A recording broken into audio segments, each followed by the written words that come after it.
मेरे प्यारे बच्चों, सनशाइन क्लास में आपका बहुत बहुत स्वागत है। जैसा कि आज का ये 10th क्लास का एक टॉपिक है रेस्पिरेशन।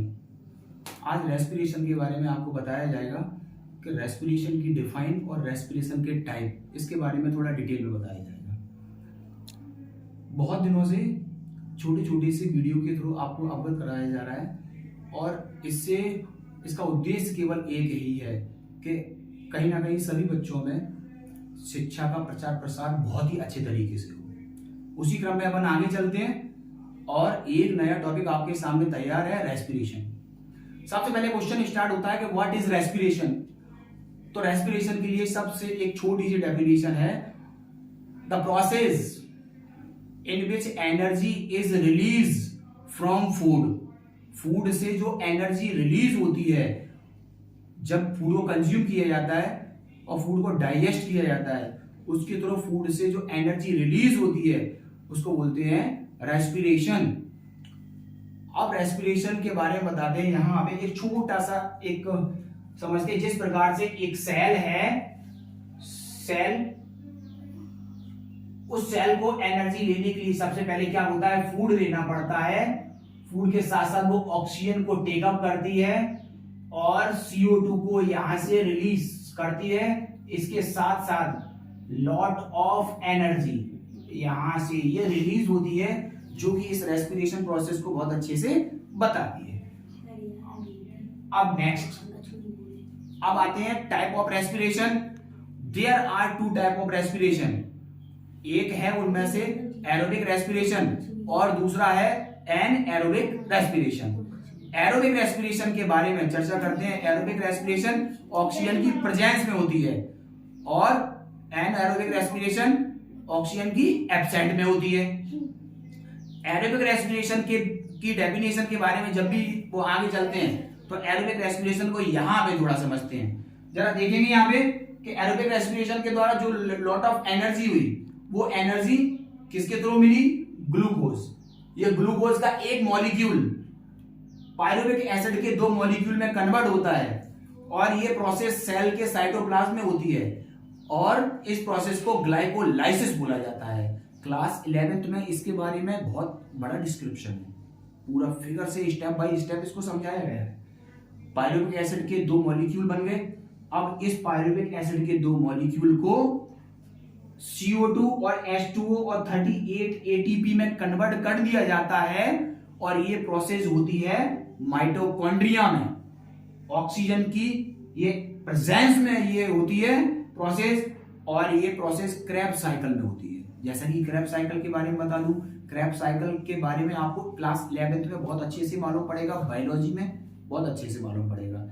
तो ये अपनी एक रिव्यू, एरोबिक रेस्पिरेशन, ग्लूकोज का एक मॉलिक्यूल पायरुविक एसिड के 2 मॉलिक्यूल में कन्वर्ट होता है।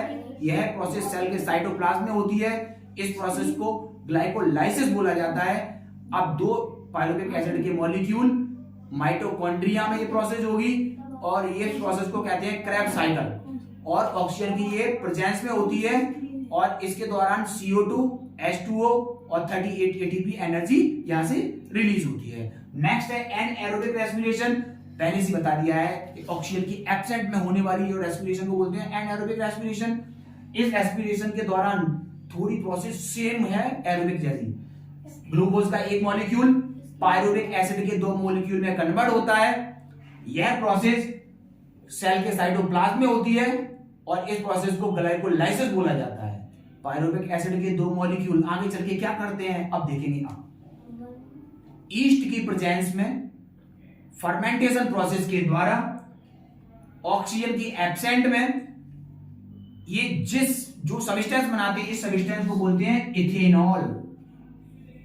ये इथेनॉल को अपन एथिल अल्कोहल के नाम से भी जानते हैं। क्या बोलते हैं, एथिल अल्कोहल के नाम से भी जानते हैं। और यहाँ पे CO2 और 2 ATP एनर्जी, जो लेस क्वांटिटी में एनर्जी यहां से रिलीज होती है। नेक्स्ट, एनएरोबिक रेस्पिरेशन का एक रिव्यू फिर से। ग्लूकोज का एक मॉलिक्यूल पायरुविक एसिड के 2 मॉलिक्यूल में कन्वर्ट होता है। यह प्रोसेस सेल के साइटोप्लाज्म में होती है। इस प्रोसेस को ग्लाइकोलाइसिस बोला जाता है।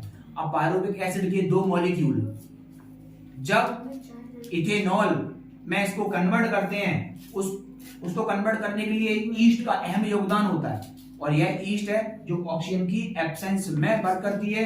इस प्रोसेस को फर्मेंटेशन बोला जाता है, और यहाँ पे एंड प्रोडक्ट के रूप में इथेनॉल, CO2 और 2 ATP एनर्जी भी बनती है।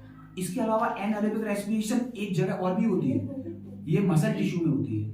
जब भी हम विगोरस एक्सरसाइज करते हैं तो एक्सरसाइज करते समय हमारी मसल्स में कभी कभी ऑक्सीजन की कमी होने से हमारे जो मसल्स है उसमें क्रैम्प्स हो जाता है या मसल से इंजरी हो जाती है, और मसल इंजरी होने पर उस मसल्स में बहुत ही ज्यादा पेन होता है। अब ज्यादा पेन होगा तो डेफिनेटली पेन को अगर खत्म करना है तो डॉक्टर के पास जाएंगे। डॉक्टर क्या बोलेगा, जो भी फिजिशियन होगा वो आपको सलाह देगा कि आप वार्म वाटर से इसको मसाज करिए, इसमें नमक डाल के, सॉल्ट डाल के। तो जैसे ही मसाज करते हैं वैसे ही वो लैक्टिक एसिड ब्लड स्ट्रीम में रिड्यूस होता है और हमारा पेन धीमे धीमे से रिड्यूस होना चालू हो जाता है। इसको मसल टिश्यू में ये कैसे होती है इसको समझेंगे इस एक इक्वेशन के द्वारा। ग्लूकोज का एक मॉलिक्यूल पायरुविक एसिड के 2 मॉलिक्यूल में कन्वर्ट होता है। सेम प्रोसेस सेल के साइटोप्लाज्म में होती है। इस प्रोसेस को ग्लाइकोलाइसिस बोला जाता है।